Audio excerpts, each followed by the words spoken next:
Hi guys, this is George and Jake at EDC Leather. Today we're going to be building a box type knife sheath. Take a look at this. This is in size for the Buck 110. Line 24 snap, box molded, fold over strap. You can just cut 2 slices for a belt loop. I kind of like these straps. So we're going to get right with it. We're going to go over the tools that we're going to use and we're going to put this thing together. All right, the things that we're going to use to build this project today are an EDC 2-piece Buck 110 mold. This one here has been around the shop. We use it quite a bit. You're going to notice it's kind of an off-white color. If you get one, it's going to be this new fancy-dancy burnt sienna color, like on a handcuff mold. But I'm using Old Faithful here. 4 inches by 6 inches of anywhere from 5.5 to 7 ounces of leather. This is a 2-inch by 9.5 inch strap. 1 3/4 by about 5 inches of strap there. We've already got this sewed on. I was going to do it for you, but hey, the guys are really efficient. A punch block, hammer. This is a set of Scoville snaps. These are U.S. made, line 24 snaps. And we really like to try to stay U.S. made if we can. You'll be able to find these on the website whenever Jake gets them up there. So what we're going to do now is we're going to make the mold. We're going to take this leather, we're going to get it wet. We're going to put it into the mold, smash her down, and let's get this thing started. All right, we got the dog's water dish here, but we cleaned it out first, put a little bit of warm water in it. I'm going to take my leather, I'm going to roll it in there. I'll pull it out. I didn't let it sit in there the whole time. I don't know if you can see, but you see how quickly the leather soaked up all the water? Pretty good stuff. This will work just great. I'm going to step over here to the cut table, and I'm going to get it preformed in. You know, we are an active shop here, so you're going to see stuff around. What I want you to do, though, is I want you to take your leather, kind of center it. I'm getting it all the way up to there. Okay. Then I'm going to start working it in on the back side of the mold with my fingers. Making sure I got enough leather all the way around. And let's get her in there now.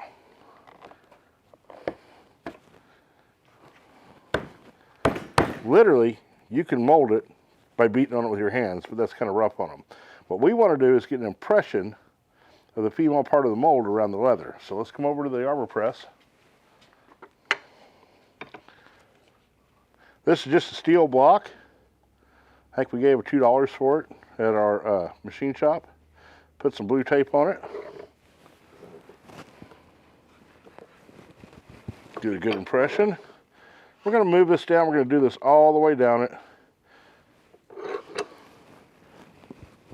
The mold itself is the pattern. It's pretty cool, huh? Let's get their little...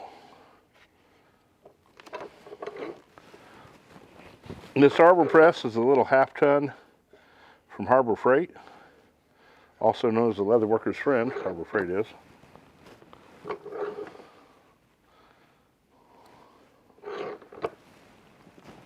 Okay, got her pressed in there. Typically, I'd like to see you leave it in there for about 5 or 10 minutes. It's not going to dry in the plastic, so you need to get it out to let it dry. But we're going to go ahead and pull it out, and you'll be able to see the markings. Let's go back to our bench. Pulling it out, I'm going to pinch the leather here with my fingers, give it a tug. And you can see the nice marking from the mold all the way around. Okay, no creasing, no cracking. And I'm going to leave it to dry on that buck. Here, let me pick it up. We're going to leave it to dry right on there. All right, fantastic. We'll see you back here in just a little bit. But through the magic of photography, it'll already be dry when we get back. All right, guys, we got some dried molded leather here now. As you can see, our mold's fitting in there just great. We can turn it around this way too, huh? How cool is that? Okay, got a little excited when it had punched a hole in it. Let me show you what it did here. Just came down about 1 inch, centered it up. You can take this leather and you can straighten it out like this. And you can run your edge beveler along the top edge and then go ahead and edge it whatever means you want to. We use a big line machine and we put wax in it. Toconol, almost anything will work. So all this is dry, pretty hard stuff. All right, so what we got to do next is glue this thing up. All right, fellas, let's spread some glue. Ah, love the smell of me some Masters. This is not a fancy high-tech project that requires everything to be exact. Really, think about it, fellas. You're going to be making 10 or 15 of these at a whack. So we just want it to be nice and simple.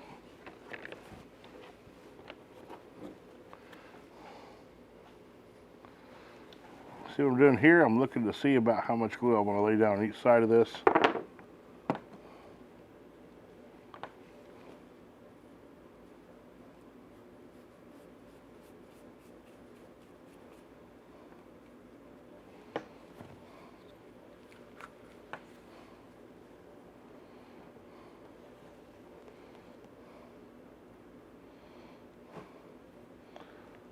Just coming up a little bit above there.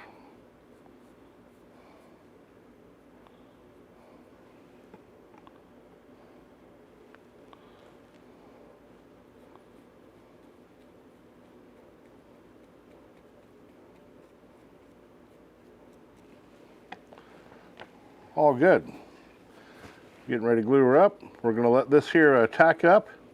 We're going to put it down, glue it up, and give it a quick stitch, all right? All right, we'll see you in a second.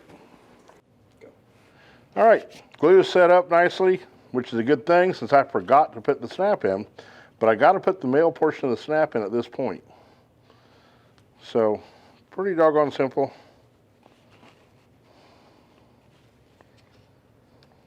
I like to say it's simple. Doggone fingers. There we go.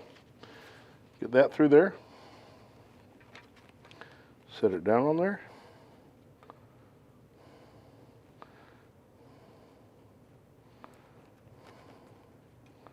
Get our fancy snap set in there.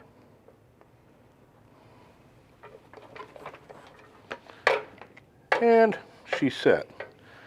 Now, to keep you from scratching up that fellow's knife, we got one of our nylon snapback protectors. We'll set it over at the table so you can see how it's done. So here's our snap. Here's our nylon snapback protector. We're going to stick it in there, give it a push with our thumb.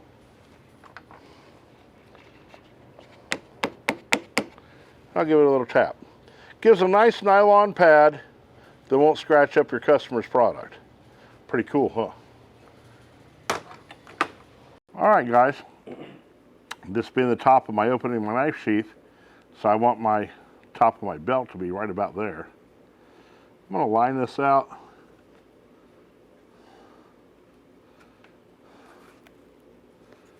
What I'm doing here, oh, did I get away off? Can you see that there?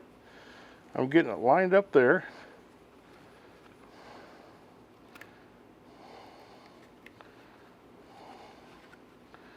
Now I'm coming into here. Get it lined up there. Plenty of room to run the stitcher. She's on there.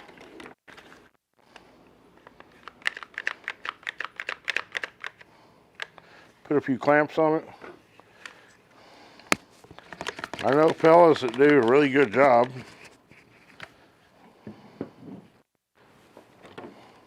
Using little clips.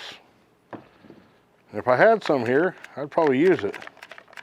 What I've got is big old burly clamps. So guess what we're going to use? And I'm just putting them down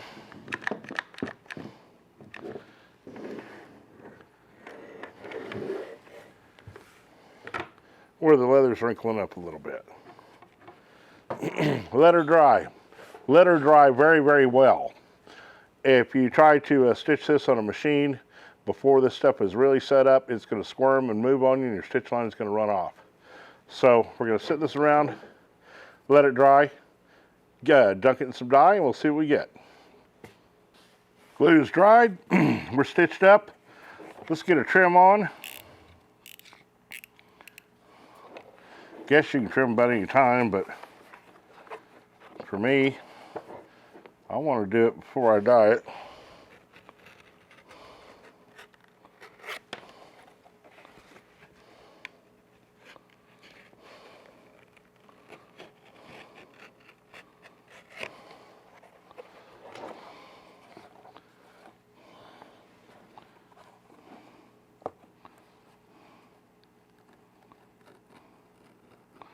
And all I'm doing is just kind of following that mold line again.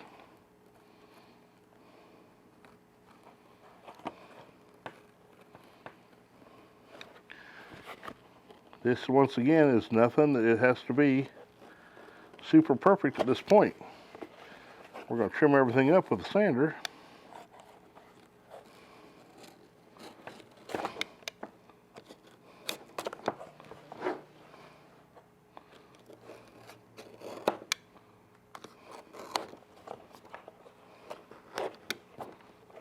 Okay.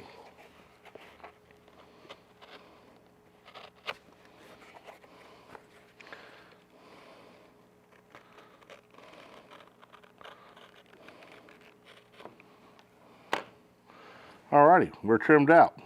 Let's hit the sander and true it up just a little bit.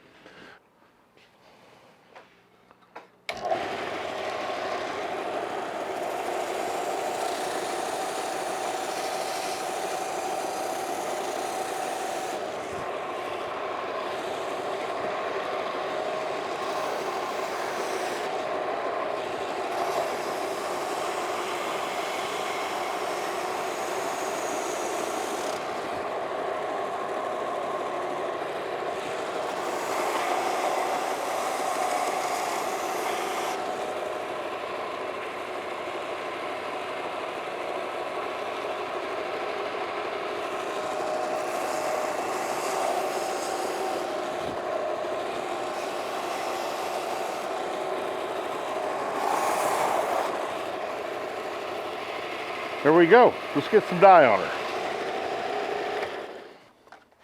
All right, we're going to glove up here.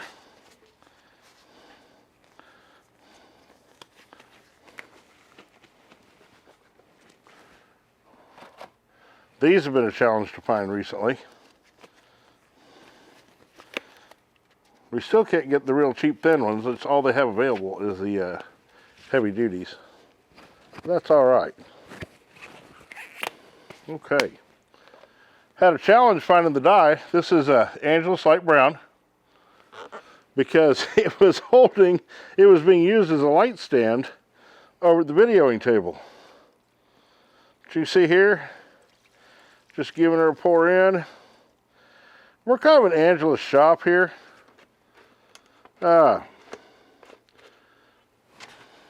We use it on our holsters, so we just use it on everything. So we got her done there.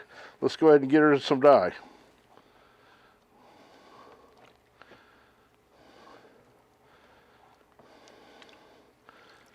Got to make sure to dump it out of there. Okay, now what I'm going to do is I'm going to hold this. Well, I'm going to dump it out first, fellas. I'm going to hold this. Now watch it. We're waiting for it to flash. See it starting to go flat in color?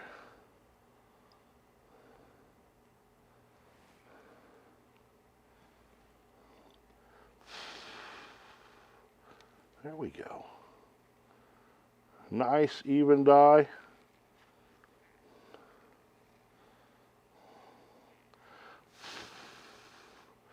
And at this point, off to the hot box. Hey guys, now it's time to put up the dye. These are little filters that you can get at your automotive paint supply store, wherever town you're in, or you can order off Amazon. They got a little filter in the bottom of them. So you saw me dip that puppy in there and swish it around so you can get leather crumbs and dust and stuff like that in it. So this, we filter all that out before we put our dye back into our jug. All right. Dye is dry. Let's trim this puppy out. Okay, so I'm going to take this here, like this right here. Take a handy dandy little template tool that Jake makes for us. I'm going to lay over top of this. Just line it up to the ends and the side. Take my pencil, make a mark there.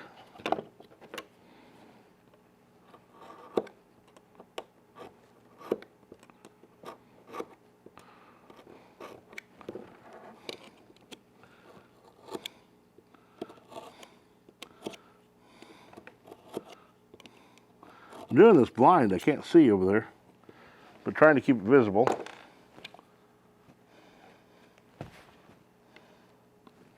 Now we're going to try it left-handed. Look at me. Okay, left-handed is not going to work for me. Sorry, fellas. I tried.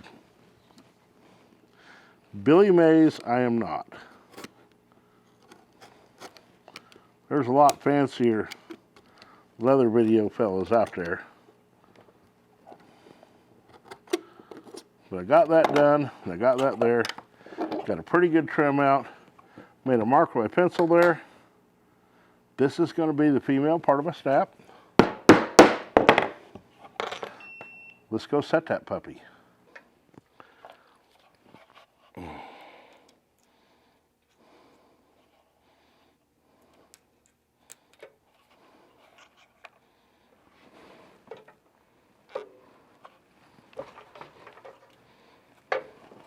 And now there's plenty of room. Pretty cool, huh? All right, guys. Well, that is how simple it is to make a buck 110 knife sheath. We've sent off a trapper up to a friend of ours that's doing some 3D printing to make us a new masters. We'll make some new molds for it. But really, it's that simple. At this point here, it goes back into the shop.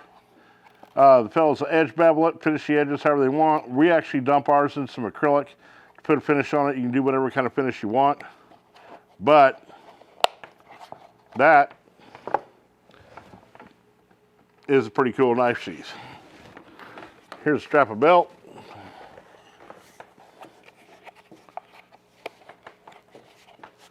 This is one of our stretching belts.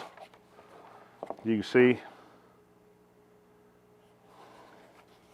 how it supports the knife. This is George and Jake from EDC. Just another project for your shop. These molds are on the website. Check them out if you're interested. All the tools that we used, Jake will put in the links to them underneath the video. Subscribe, join, like, follow. Get me my own unicorn. I'll barbecue it, I promise. And have a great day. Bye, guys.